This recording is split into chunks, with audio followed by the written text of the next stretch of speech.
our gold, our natural resources, as far back as 1894, the agreement between the British and Ghana, and today is only semantics. The words have changed, but the meaning is the same. How can you give your wealth away? All our natural resources, they sign agreement, and you'll be surprised that they are saying they're going to pay corporate tax of 35% and royalties 10%. And all these companies have never declared profit. Where is the 35% corporate tax? That is the question.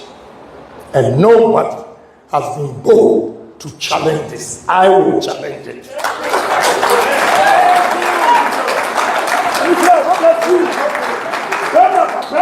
I will challenge it. If you are going to give us 10%, then reverse it, give 35% to us as royalties and 10% tax. So that if you don't pay the 10% tax or you don't declare tax a profit, then you can take the 10%, but the royalties, 35%, we have to take it. This is the only way we can develop our country. We cannot allow foreigners to take over our country. And in our own country, we behave like slaves. It is not going to happen anymore. Give me opportunity, try me for one term, and see the difference I'll make in Ghana. No more. We are in competition in our own country. In business, we are in competition with foreigners, and we are considered underdogs. And laws are made to antagonize Ghanaian businesses, and laws are made as if they are meant for only foreigners.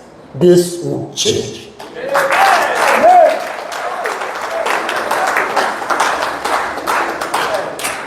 So many things, you'll be surprised. All these years that we've been drinking coconut water, the juice, we don't even know what to do with coconut. We don't. On top of my head, I can give you minimum 6 industries that you can get from coconut. I can give you on top of my head, minimum. I know in Thailand it was 32, but I can mention at least 12 industries from cassava. I can mention at least 7 industries that you can get from maize. What are we doing? Oh, we only speak English to go to World Bank to beg for our survival. That must change.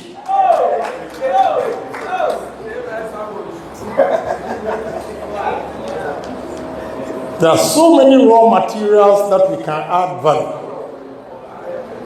And the moment you decide to add value, you have chain of industries. I'll give you one example of maize.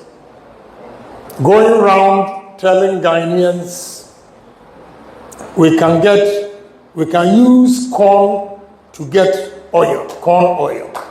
And about 95% of Ghanaians don't know that you can use corn for oil. That is one factory, corn, oil. 2, we can use corn for corn flour. 3, we can use corn for ethanol. 4, we can use corn for starch. I'm not talking of starch for our clothes, for pharmaceutical industries. All these companies, pharmaceutical companies, are looking for starch. And we can use maize for starch. You are here. Those of you here who are exposed, when your children are going to SS, you buy them corn flakes. Corn flakes. And the corn is just at the back of my house. But I don't know what to do with it. And you go to World Bank and ask for loan to survive. Who will change it? The byproduct of all what I'm saying about corn will give us poultry feed, which is also another industry. We are not poor, but we have poor leaders. I have to tell you the truth. That's the gospel truth. We are not poor, but we have poor leaders. We need selfless leaders. We need leaders who care about their country. We need leaders who cares about his neighbor. We don't need leaders who think of their family alone. A country doesn't belong to one person. It belongs to all of us. We should have a piece of the pie by creating an enabling environment for the young, especially the youth of our country. They have no hope. Every year you get about 100,000 graduates coming out of college, and we cannot even employ 3,000. What happens to the 97,000 kids? It's a big question we have to answer. And the solution is simple. Let's get the basics right. When we get the basics right, we'll be able to create employment for these young men and women in our country. And by so doing, those of you here, I know you are yearning to come home, but you don't know what you are going to do or what your faith is, and therefore you are stuck. Let's vote for a leader who will make sure in every decision he takes, he places Ghana first.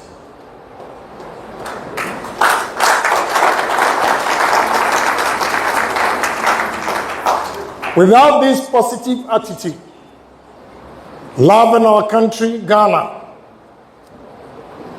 I'm afraid all of you are going to, with all due respect, you are going to be here forever. But President Kufuor did it. He managed the Ghana economy so well after Rawlings, when there was no hope. He gave people hope. Most of us went back home to start businesses. Unfortunately, after him, we could not have any succession plan to make sure we implement or continue to implement what he initiated. That is why we find ourselves where we are today. Let's go back to President Kufuor and Kwame Nkrumah. How they sacrificed for us. We should learn from them and also sacrifice for our country. You are here. Somebody sacrificed his life to make America a better place or a great nation for you to enjoy. Do say to your country, sacrifice. It's not going to be easy. It's not going